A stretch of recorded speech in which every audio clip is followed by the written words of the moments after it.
good. How are you? Not too bad. Would you mind telling us who you're up here meeting with today?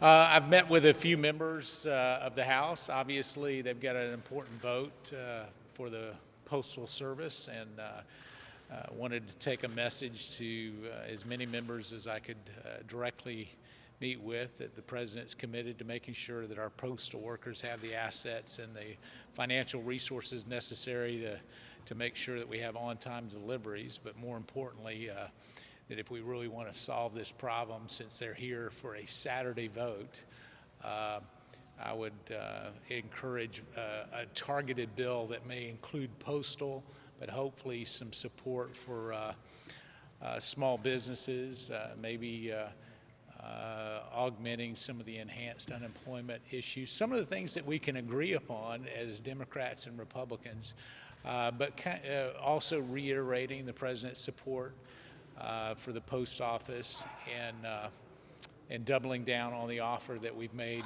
before, which was to assist with $10 billion in funding, which is would meet the budget shortfall certainly for this year, and also look at some of the other issues, pre-funding issues and the like, that may be more of a longer-term issue for the post office. Did the President make this issue overtly political by saying that he does not want funding because that means that mail-in ballots will be delivered efficiently? Yeah, I think there's been a lot of conflation of the issues.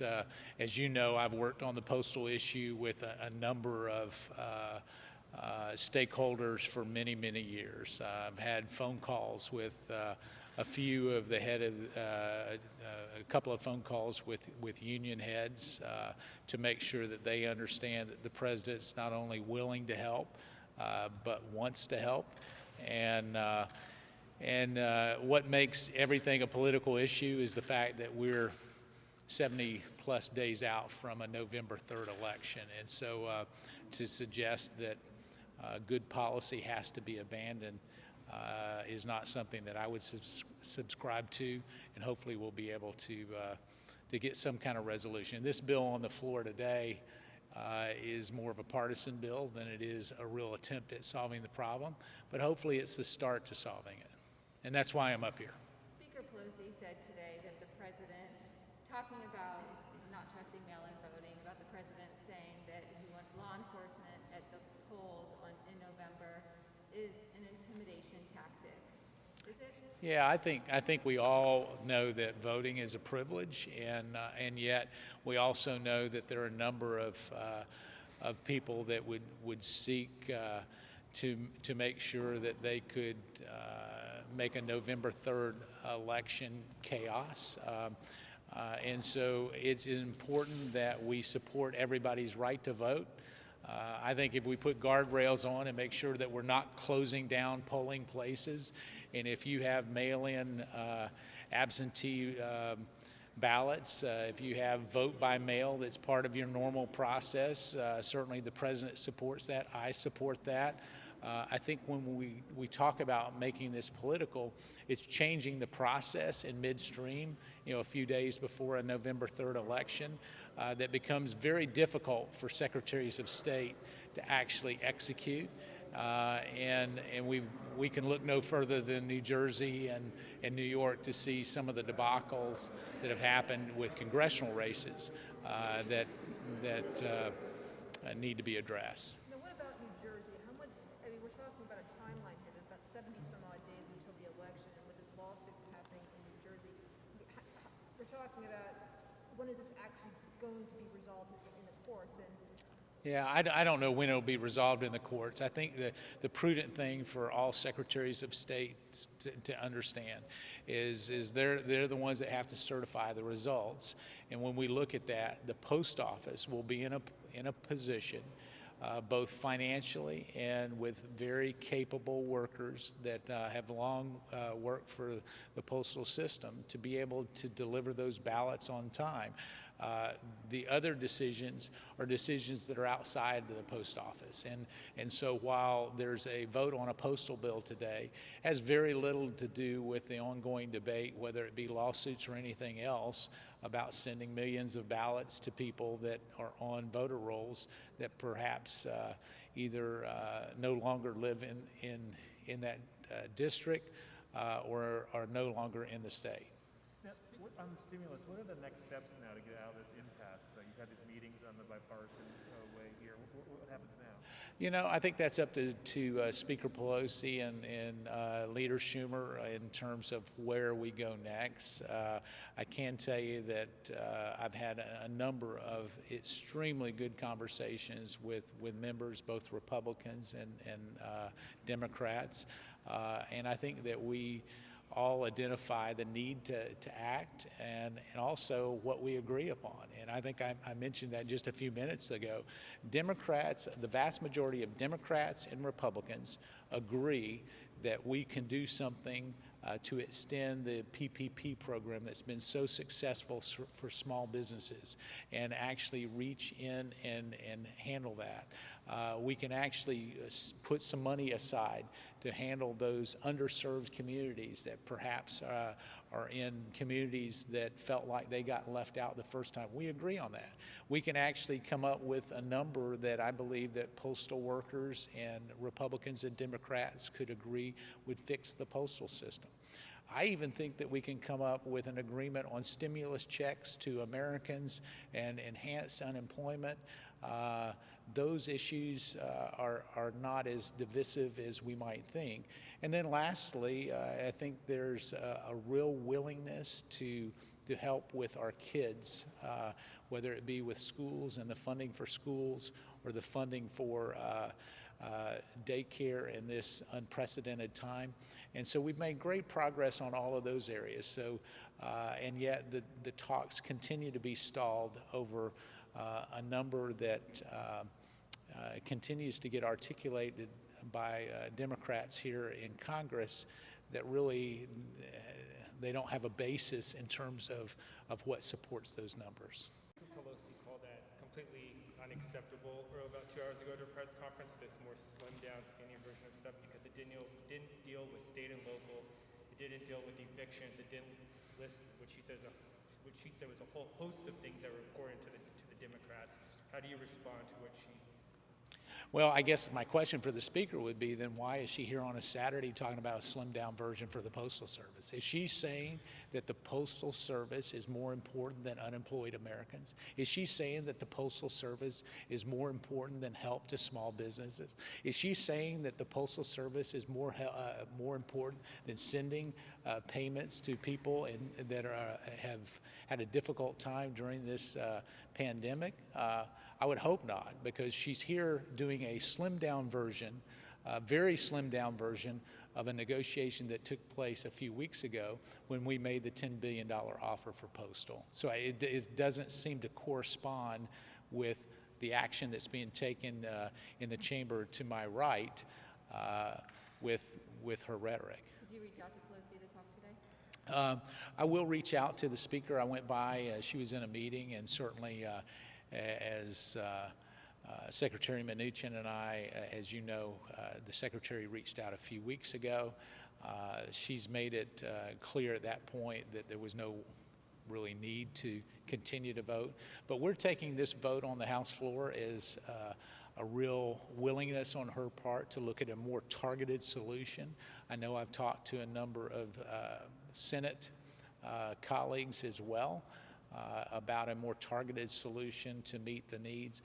Let's at least pass what we all agree to, and then leave the things that we don't agree to perhaps a more laborious negotiation.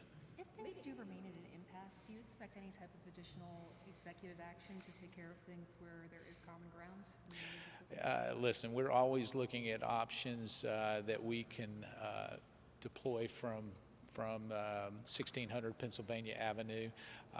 Never underestimate the dysfunction of Congress, and never underestimate the ability of this president to try to figure a way to meet the needs of the American people. Did you have any conversations from the time you became Chief of Staff until Louis DeJoy was named and appointed Postmaster General with DeJoy? I did not. I mean, obviously, he's Postmaster General DeJoy is from my home state. He's from the center part of the state.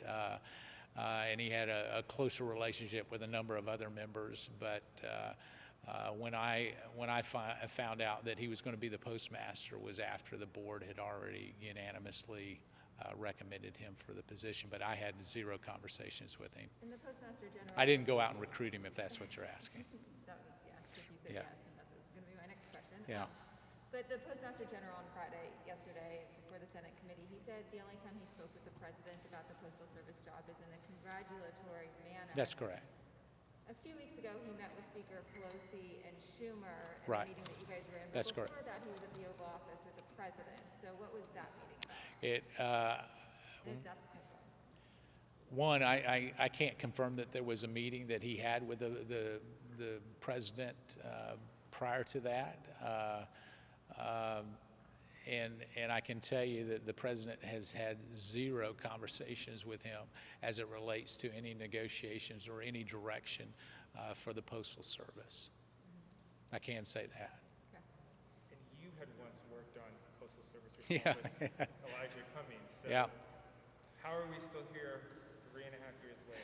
Yeah, that's probably my biggest disappointment. I know every single stakeholder as it comes to this postal issue. I mean, many of them I can still call today, and many of them are my friends. And what I've seen over the last week or two is taking an issue that we can solve, that this president wants to solve, that I want to solve, that I wanted to solve when I was a member of Congress, and we politicized it to a point where I'm concerned that it may not be solvable just based on the rhetoric. So my conversation to a number of my colleagues, both Republicans and Democrats that I used to work with on this particular issue is postal reform was never on my bucket list as a member of Congress. When I was sworn in the very first time, I didn't say put me on how to figure out how we're going to fix the Postal Service system.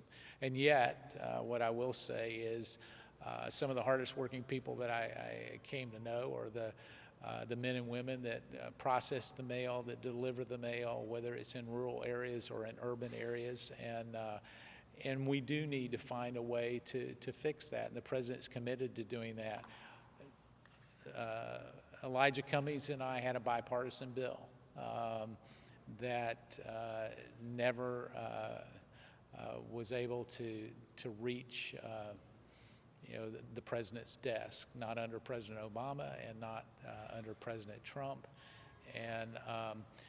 And now it appears that we're just discarding that bipartisan effort and trying to make it more of a political partisan message.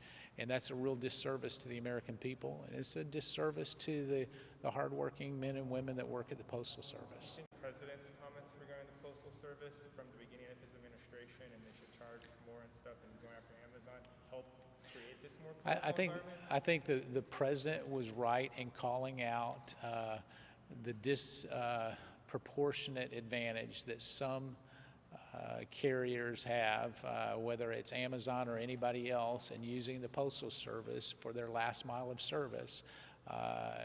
You and I both know that Amazon's a huge company.